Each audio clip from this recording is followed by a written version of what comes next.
National Weather Service in Pocatello has issued a severe thunderstorm warning for southeastern Coweta County in southeastern Idaho, northeastern Bear Lake County in southeastern Idaho until 6:45 p.m. Mountain Daylight Time.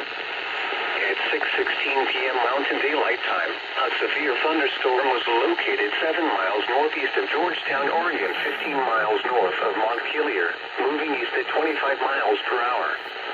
Hazard, 60 miles per hour wind gusts and quarter-size hail. Source, radar indicated. Impact, hail damage to vehicles is expected. Expect wind damage to roofs, siding, and trees.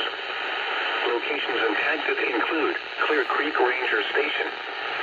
For your protection, move to an interior room on the lowest floor of a building. Repeating, a severe thunderstorm warning has been issued until 6:45 p.m. Mountain Daylight Time for the following counties: Bear Lake, Idaho,